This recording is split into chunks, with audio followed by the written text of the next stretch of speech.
ఓం గం గణపతియే నమ. ఓం నమ శివాయ. ఓం శ్రీమాత్రే నమ. సర్వమంగళ మాంగళ్యే శివే సర్వార్థ సాధికే శరణ్యే త్రయంబకే దేవి నారాయణ నమస్తే. అందరికీ నమస్కారం. అందరికీ నూతన సంవత్సర శుభాకాంక్షలు, ఆంగ్ల నూతన సంవత్సర శుభాకాంక్షలు ప్రేక్షకులందరికీ.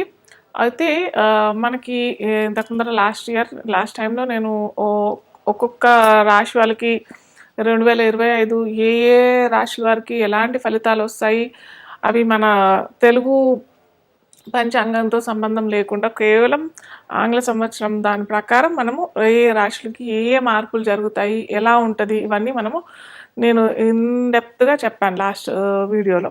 సో ఈ రోజు ఏంటంటే మనము త్వరలోనే మనకి ఏ రాశులు ఎఫెక్ట్ ఎలా వస్తున్నాయి, ఏవి ఎలా ఇలాంటి మార్పులు వస్తున్నాయి అని చూసినట్టయితే మనకి ముఖ్యంగా మార్చ్లో షష్టగ్రహ కూటమి అనేది జరుగుతోంది.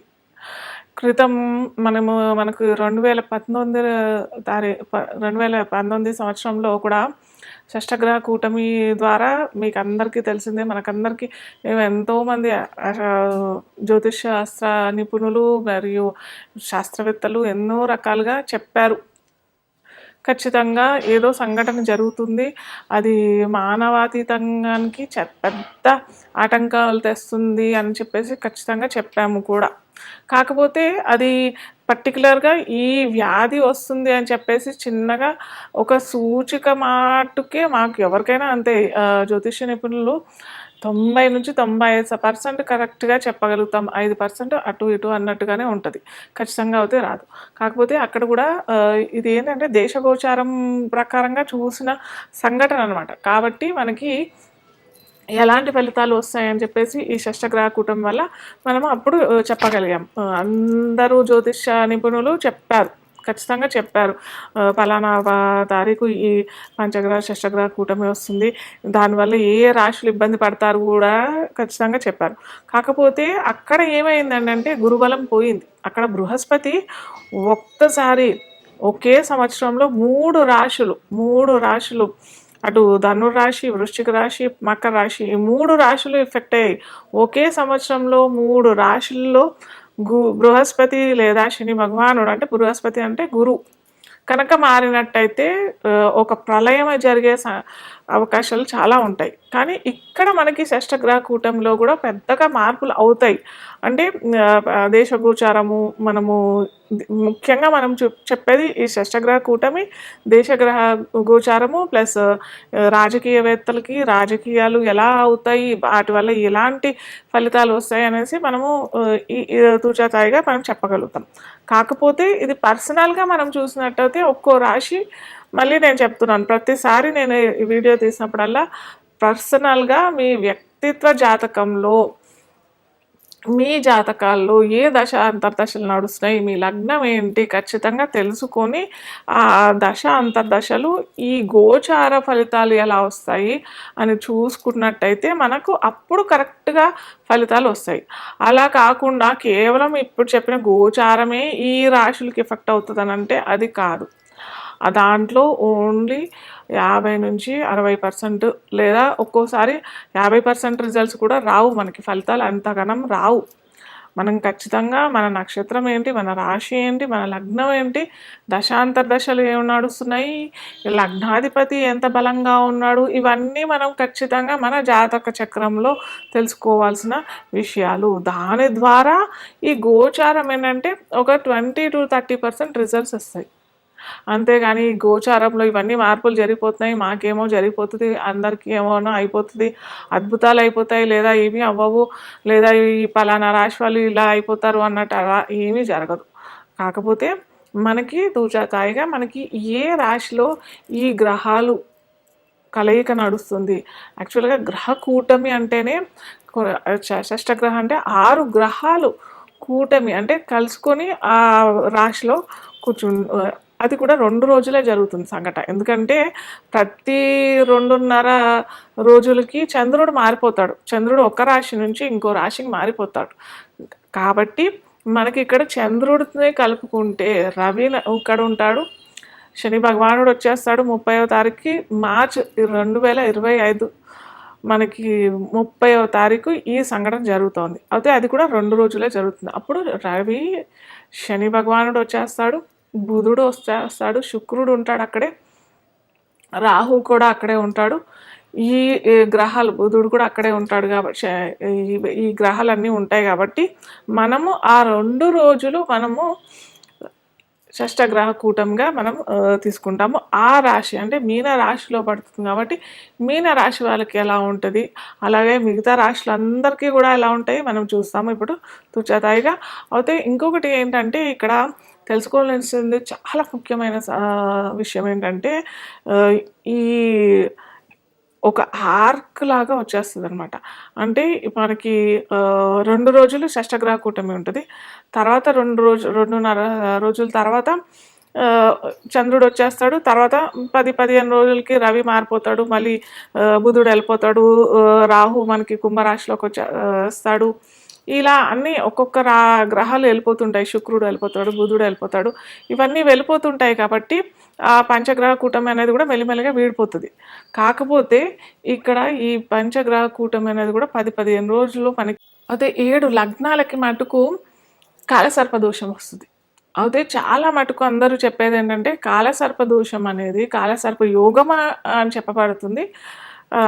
మన పూర్వీకులు చెప్పిన విధానం అయితే ఈ కాలసర్ప యోగము దేశగోచారంకే వర్తిస్తుంది, కానీ పర్సనల్గా వ్యక్తిత్వ జాతకానికి ఎటువంటి ఇబ్బంది ఉండదు అనేసి చెప్తారు. కానీ కొన్ని లగ్నాలకి మటుకు ఒక్కొక్క 12 రకాల ఇవి కాలసర్ప దోషాలు ఉంటాయి.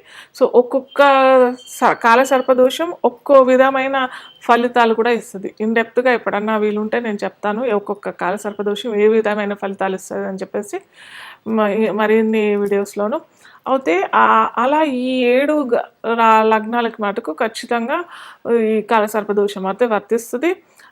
మీరు ఎవరన్నా పిల్లలు పుట్టేవాళ్ళు వాళ్ళు ఏమన్నా ఉంటే ఏమంటారు, చాలామంది నన్ను అయితే అడుగుతుంటారు టైమింగ్స్ ఇవ్వమని చెప్పేసి. దయచేసి ఈ కాల సర్పదోషంలో కాకుండా వేరే లగ్నాల్లో చూసుకోండి మీ పిల్లలు పుట్టుక. ఇదొక్కటి మన చేతిలో కొద్దిగా ఉంటుంది. జనన సమయము, మరణ సమయము ఈ 2 మన చేతుల్లో ఉండవు చెప్పాలంటే. కాకపోతే మన మానవ ప్రయత్నం ఏదైనా చేయాలని అంటే మటుకు ఇది మన చేతుల్లో ఉంటుంది. కాస్త చూసి చేసుకోండి. కాలపురుషాంగంలో మనకి చిట్ట చివరి రాశి, చిట్ట చివరి లగ్నం ఏంటంటే మీన లగ్నం. బాగా చెప్పుకోవాల్సింది ఇదే మనకి ఇక్కడ. మీన లగ్నంలోనే అంటే లగ్నం తెలియని వారికి రాశి అన్నట్టయితే ఇక్కడే మనకి షష్టగ్రహ కూటమి జరగబోతుంది. సో మనకి ఇక్కడ దేశగోచారము ఎఫెక్ట్ అయ్యే అవకాశాలు చాలా ఉంటాయి. అంటే ఉన్నత రాజకీయాల్లో రాజకీయవేత్తలకైనా కానీ, లేదా మీడియా రంగంలో వారికైనా కానీ, విదేశాల్లో ఉన్న లగ్నాల వారికైనా కానీ, లేదా విదేశీయానం చేయాలి అని అనుకునే వారికైనా కానీ, టీచర్స్ బ్యాంకింగ్ రంగంలో వారికైనా కానీ, ఫైనాన్షియల్ సెక్టర్స్లో ఉన్నత పదవిలో ఉన్న వారికైనా కానీ వీళ్ళందరికీ ఎఫెక్ట్ అయ్యే రాశి ఏంటంటే, ఎందుకంటే తన ఇంట్లోనే కదా ఇప్పుడు మన ఇంటికి అందరూ ఒక 5 మంది ఒక్కరో ఇద్దరో చుట్టాలు వస్తున్నారు అని అనుకుంటే ఒకేసారి ఒక 10 మంది ఇంటికి వచ్చేస్తే ఎలా ఉంటుంది? సో ఇక్కడ కూడా అంతే కదా, మీన లగ్నంలోకి అన్ని గ్రహాలు వచ్చి కూర్చున్నాయి. సో ఒక్కొక్క గ్రహాలు ఒక్కొక్కటి ఆర్డర్ చేస్తుంటాయి, మాకు ఇట్లా కావాలి, మేము ఇట్లాంటి ఫలితాలు ఇస్తాము, ఇట్లాంటి ఫలితాలు, ఇలాంటి రిఫ్లెక్షన్స్ ఇస్తుంటాయి. అంటే ఫలితాలు ఏమి ఇవ్వవు, రిఫ్లెక్షన్స్ ఇస్తూ ఉంటాయి. ఆ రిఫ్లెక్షన్స్ మనకి వైబ్స్ లాగా, అంటే ఒక రేతస్సు మనకి పడుతుందన్నమాట. ఆ రేతస్సు కిరణాలు మనం అందుకునే పరిస్థితిలో ఉండాలి కదా. మంచి రేతస్సులో అయితే మనం హాయిగా చక్కగా మనం అనుభవించేస్తాం. కానీ ఇక్కడ మంచి చెడు 2 ఉంటాయి కదా. సో అలాగా ఇన్ని గ్రహాలు వచ్చి కూర్చున్నాయి కాబట్టి ఖచ్చితంగా మీన లగ్నం లేదా మీన రాశి వీరికి ఏంటంటే ఏళ్ళనాటి శని కూడా నడుస్తుంటుంది. కుంభరాశి వాళ్ళకి వీరికి ఏళ్ళనాటి శని కూడా నడుస్తుంటుంది. సో వీరు కనుక ఖచ్చితంగా ఏంటంటే వీలుంటే నవగ్రహ జపము లేదా నవగ్రహ జపాలు రోజు మీరు చేసుకుంటారు అని అంటే మూల మంత్రాలు, లేకపోతే మనకి అక్కడ మూల మంత్రం మనకి మీరు ఎక్కడ యూట్యూబ్లో కొట్టినా కానీ వచ్చేస్తాయి. అవి రోజు 9 సార్లు చేసుకున్నాము అని అనుకునే వారికి 9 సార్లు చేసుకోండి. లేదా మేము ఒకేసారి చేసుకుంటామని అంటే రోజు ఒక్కసారైనా చేసుకోండి. ఖచ్చితంగా చేసుకుంటేనే మంచి ఫలితాలు. ఎందుకంటే చెప్పా కదా, ఈ ఏ రంగంలో ఉన్న వారికి ఎటువంటి ఇబ్బంది కలుగుతుందని చెప్పేసి. మీరు అనుకునే ఫలితాలు దక్కకపోవచ్చు. మీరు ఉద్యోగంలో ఉన్నత పదవికి వెళ్ళాలనుకునే వారికి దక్కకపోవచ్చు. లేదా కొత్తగా ఏదైనా ఉద్యోగం వెతుక్కునే వారికి దక్కకపోవచ్చు.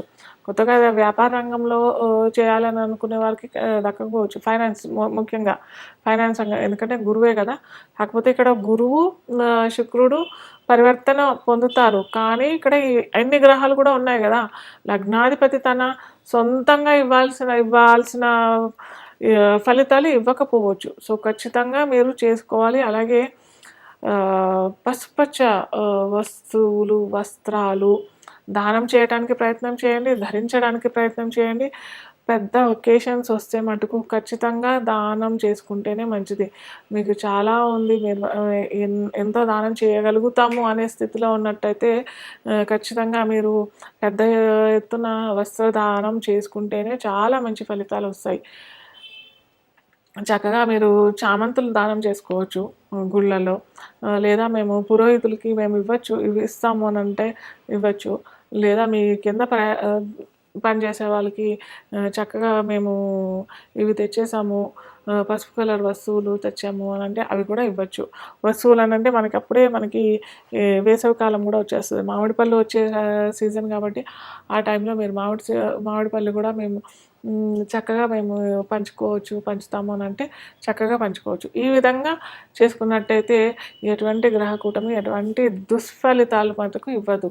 కాకపోతే మనము ముందరనే ఏ రాశి వాళ్ళకి ఇది ఎఫెక్ట్ అవుతుంది, ఏ రాశి వాళ్ళు ఎలా చేసుకుంటే బాగుంటుంది అని అన్నట్టయితే తెలుసుకుని మనం చేసుకున్నట్టయితే ఎటువంటి దుష్ఫలితాలు రాకుండా ఉంటాయి. అందరికీ నమస్కారం.